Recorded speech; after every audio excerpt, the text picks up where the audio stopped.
Hello everyone, continuity का lecture 1 का part 2 शुरू करते हैं। लेक्चर 1 पार्ट 2 है, ठीक है जी। सवाल है बेटा, question number 7, f of x equal to this thing. हमें निकालना है check the point of discontinuity. हमें पॉइंट ऑफ डिसकंटिन्यूटी चेक करना है। तो इस सवाल में बेसिकली आंसर दे रखा होता है, मैं बताऊँ एनसीईआरटी लेवल पे। आपने क्या करना है, एक -3 पॉइंट दिख रहा है, एक 3 पॉइंट दिख रहा है। तो पहले at x equal to -3 check करेंगे, फिर at x equal to 3 check करेंगे। तो at x equal to 3 left hand limit क्या आएगी? Left hand limit is equal to limit x approaches 3 from negative side f of x आएगा। 3 from negative side f of x आएगा, सबको clear? So it is limit, left hand limit क्या है बेटा F of x की? 3 from negative side में तो 3 से छोटा है, -3 से, सॉरी -3 से छोटा है। तो -3 से छोटा क्या है? Mod of x plus 3। Limit x approaches to -3 from negative side mod of x plus 3, mod of x plus 3। ये आ गया फंक्शन की वैल्यू, ठीक है जी। ये फंक्शन की वैल्यू है हमारे पास। ये क्या बनेगा बेटा? Limit h approaches to 0। हर एक एक्स की जगह पे आपने -3 -h रखना है, -3 -h का मॉड रखना है। Are you getting my point? हर एक एक्स की जगह पे -3 -h, क्योंकि नेगेटिव साइड से अप्रोच कर रहा है। अब h की जगह पे बेटा 0 पुट करना है। h की जगह पे जैसे ही 0 पुट होगा -3 -0 का मॉड प्लस 3। आंसर आएगा इसका 6। अब राइट हैंड लिमिट निकालें इसकी। राइट हैंड लिमिट आएगी limit x approaches to 3 from positive side f of x। बताएं मेरे को 3 positive -3, because I am checking the continuity at x equal to -3। तो -3 फ्रॉम पॉजिटिव साइड, -3 से बड़ा -2x बेटा क्या है इधर? तो मैं लिख दूंगा इसको लिमिट x अप्रोचेस टू -3। कहाँ पे है? ये है -2x पे। क्या है? -2x पे। अब देखिए क्या बनेगा, -3 -2, ये आएगा limit h approaches to 0, h approaches to 0 -2 into x की जगह पे -3 -h, h की जगह 0 पुट करें बेटा इधर। तो -2 इंटू -3 -0, आंसर आ गया दोबारा से 6। Therefore at x equal to -3, at x equal to -3 equal to पे क्या वैल्यू बेटा? इक्वल टू के लिए ये वैल्यू देखो, f of x equal to -3। Equal to का साइन यहाँ पे ना, यहाँ पे होता तो यहाँ का यूज करता, यहाँ पे दे रखा है। तो आएगा बेटा मॉड ऑफ -3 प्लस 3, दोबारा से कितना आ गया? 6।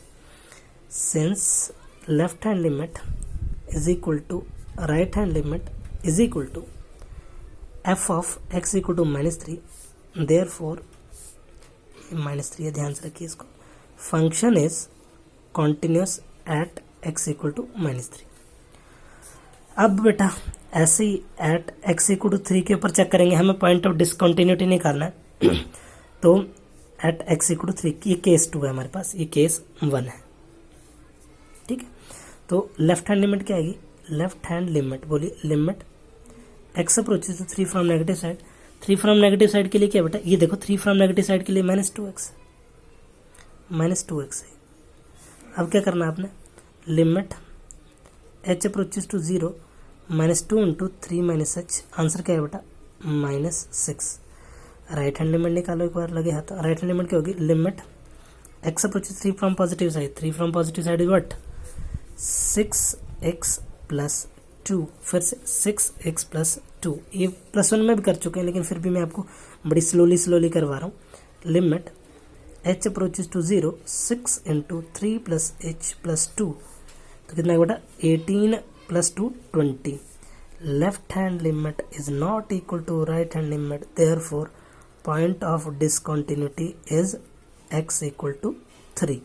हो सकता है 2 हो सकता है 3 हो। तो बेटा डिसकंटिन्यूस फंक्शन कई पॉइंट्स पे हो सकता है। याद करिए graph of our joint function, greatest integral function का ग्राफ सबको ध्यान है।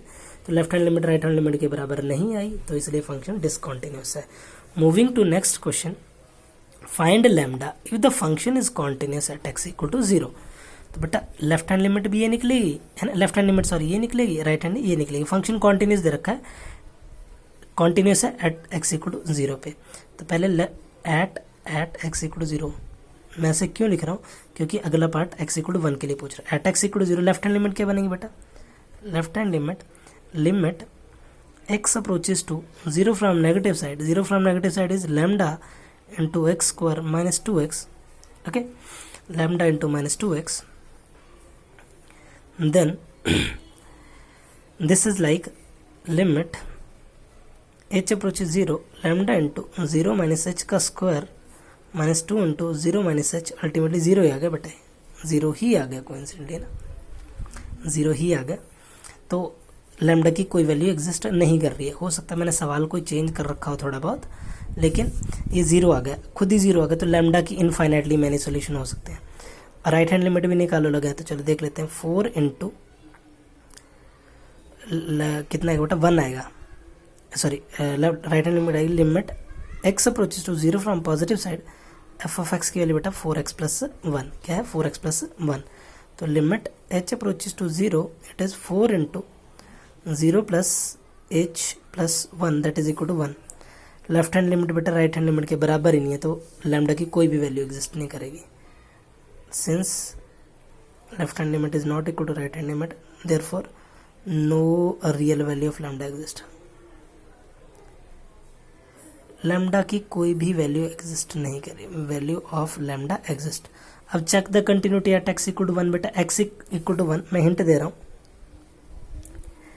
Eight x equal to 1 left hand limit कितनी बनेगी बेटा 4x प्लस 1, और राइट हैंड लिमिट के लिए फंक्शन क्या बनेगा, राइट हैंड लिमिट के लिए क्या बनेगा फंक्शन, दोबारा से 4x प्लस 1 ही बनेगा। क्यों, क्योंकि x ग्रेटर देन 0 बेटा, तो 1 के लिए पॉजिटिव भी ये आएगा और नेगेटिव भी यही आएगा। तो जितने भी पॉलिनोमियल फंक्शन होते हैं 5.8 में जाके हम करेंगे, सारे एक पॉलिनोमियल फंक्शन कॉन्टिन्यूस होता है, तो ये कॉन्टिन्यूस ही होगा।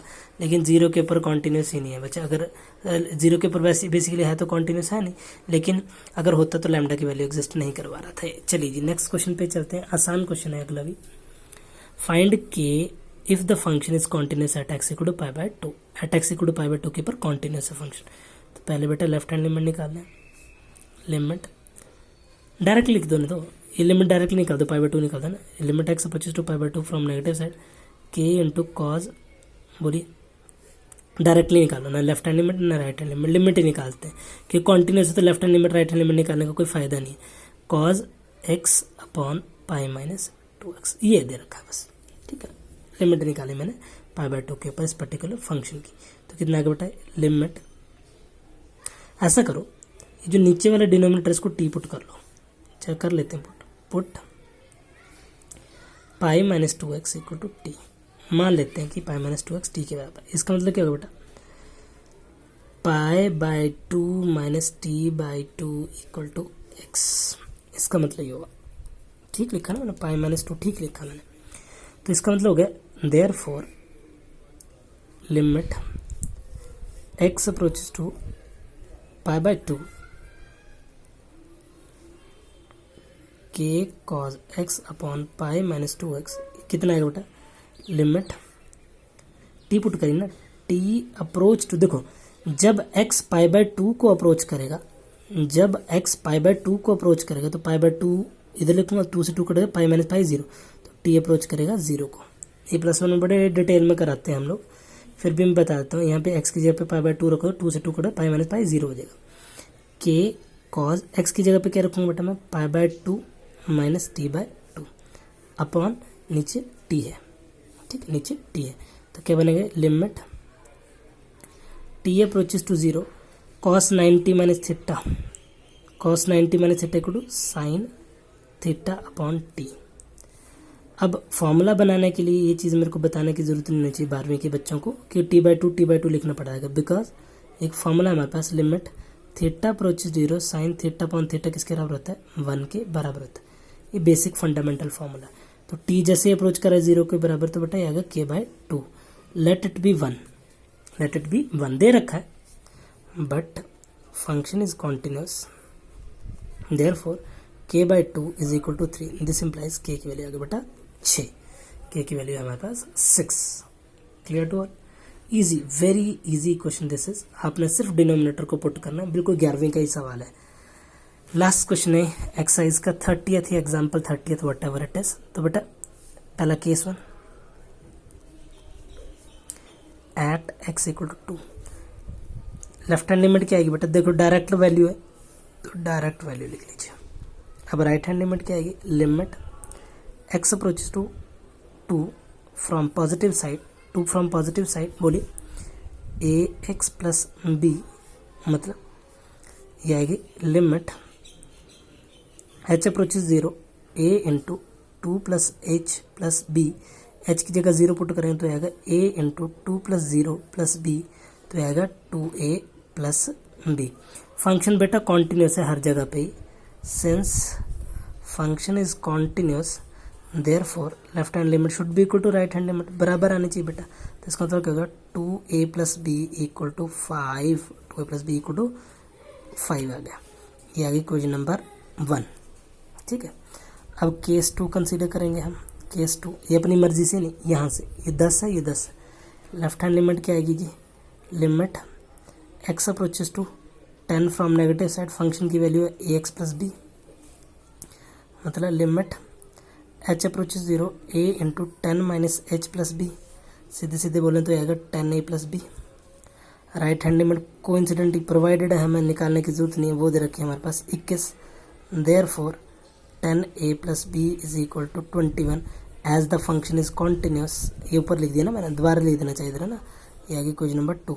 अब बेटा साइमल्टेनियसली जैसे ही आप इसको सॉल्व करने के लिए जाएंगे तो सब्ट्रैक्ट करो दोनों का आपस में, तो कितना आएगा, this implies 8a equal to 16, a is equal to 2, अगर a की वैल्यू 2 है तो b की वैल्यू 1 ही आएगी, hence proved, these are the values of a and b, that's it. ये हो गया हमारा सेकेंड पार्ट लेक्चर 1 का। इसके बाद होमवर्क सुनिए, इस लेक्चर को देखने के बाद आप कंफर्टेबली NCERT की 5.1 आराम से कर सकते हैं। Bye bye everyone.